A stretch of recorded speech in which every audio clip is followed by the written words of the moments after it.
William Ruto earlier today attended a burial ceremony in Kilifi County. A burial ceremony for Kilifi Governor Mungaro. And during that burial, Ruto broke his silence on the ongoing protests and demonstrations. Before William Ruto spoke, Raila had spoken earlier, where he had implored upon William Ruto to allow Kenyans protest. Let's listen to Raila Odinga, after which we are going to listen to President William Samoei Ruto.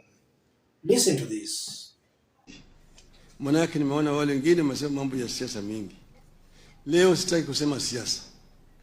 Lakini mambo mawili nataka niseme.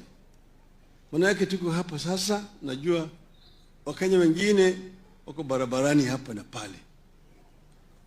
Na hiyo ni haki ya kila mtu. Haki ya kusema kama mambo hayaendi vizuri, unaweza kujitokeza na ukafanya maandamano. Maandamano imehalalishwa na katiba yetu. Lakini maandamano yanataka kufanyike kwa njia ya amani. Sisi tulikuwa tunafanya maandamano miaka miwili iliyopita. Na tulikuwa tunasema tunataka kufanya maandamano ya amani. Lakini ubaya ni kwamba tulipokuwa tukatoka namna hii, tear gas. Tear gas inapigwa kwetu. Sasa kikianza namna hii, vijana vile wanaanza kurusha mawe. Tunataka tuache mambo kama haya. Mnaona nchi zingine kama kule Marekani, kule Ulaya, kule Ufaransa, maandamano yanafanyika kila mara. Juzi Israel ilipopiga Iran, kulikuwa na maandamano London, New York, Paris, hata Tokyo.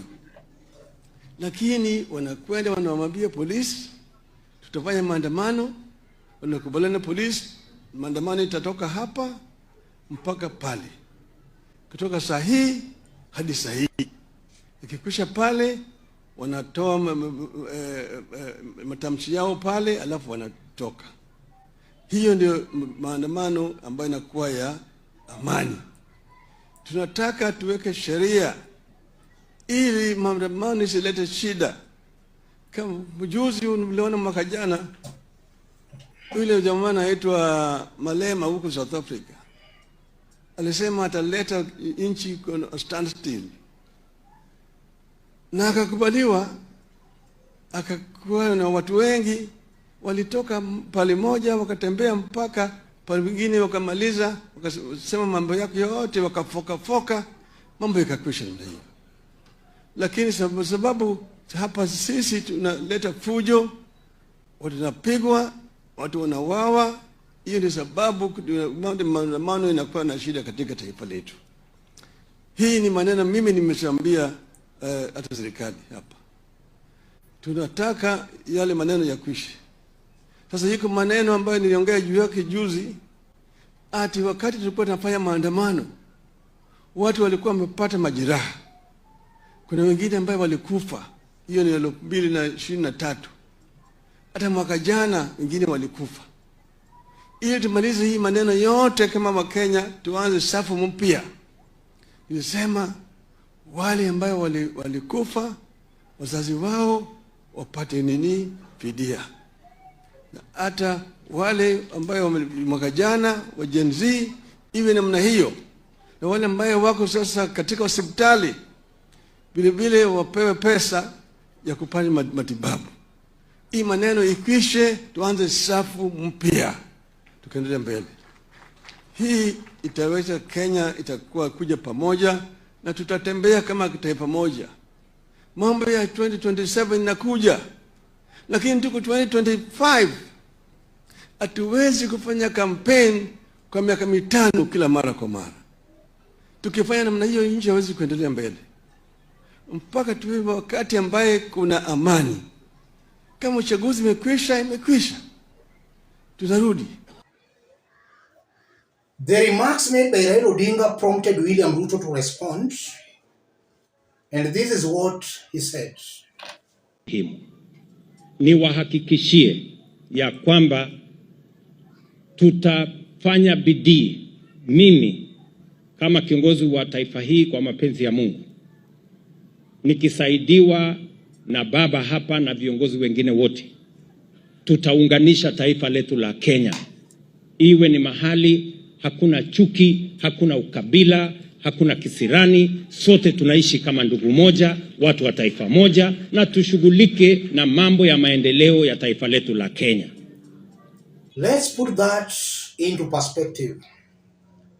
If you are watching us but you have not yet subscribed, subscribe, give the video a like. Let's proceed. Listening very keenly to Raila Odinga, Raila is telling William Ruto indirectly that his government is getting it completely wrong on how it's handling the demonstrators.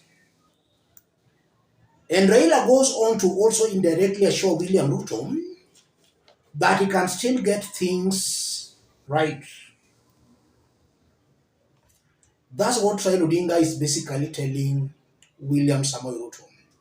After which William Ruto has responded, saying he's going to work with the Raila Odinga and other leaders to unite the country.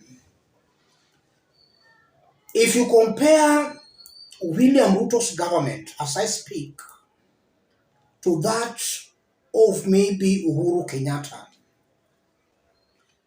I don't see any major difference. Uhuru's government was just like this William Ruto's government, but it appears William Ruto is getting it really tough ruling Kenya.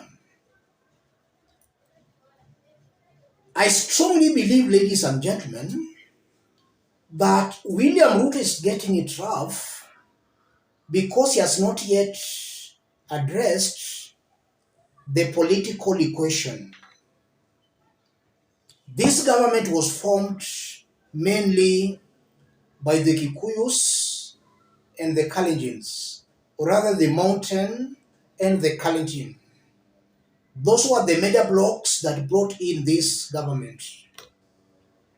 One block, Torino Rigathi Gachagua, has left the government.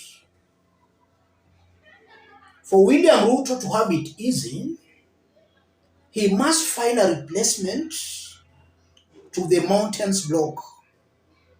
If he can find a replacement to the Mountains block, he's going to solve the political equation, and we are not going to see all these protests and demonstrations. As much as Kenyans are taking to the streets saying that Gen Zs, a hoping majority are still very loyal to their ethnic political leaders. That's what William Ruto should and must address. If he can address that, then we are not going to see all these protests and demonstrations. The problem is that William Ruto is still holding on to the mountain. He has got this illusion that he can still get the mountain votes the way he did get it in 2022.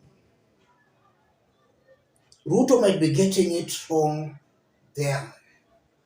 He must first find a replacement to that mountain's vote, after which later he will also start making inroads as he tries to lure the mountain back. But he must first replace it. And the only way of replacing that mountain's vote is by bringing other leaders into his government. And let those leaders he's bringing into his government control their strongholds. Let Ruto not bring them into his government, then he thinks he can control their strongholds. I think that's the blunder Ruto is making. Let him bring leaders into his government, and he should let those leaders control their strongholds on his behalf. Because looking at Kenyans across the country, most of them don't trust Ruto. But they can trust William Ruto through their ethnic political leaders. Let him bring these leaders and let those leaders bring him in, control their strongholds. That's what I'm seeing here, ladies and gentlemen. Above all, as I conclude, Ruto should always know it's not business as usual. He can't run this government as if he's the person who knows everything. If he does that, he's still going to make some serious political blunders. So he has also to walk the talk. He should not just talk, but not walking that talk. Let me stop it there, ladies and gentlemen. If you're watching us but you have not yet subscribed, subscribe, give the video a like. Let's meet in our next analysis. Thank you.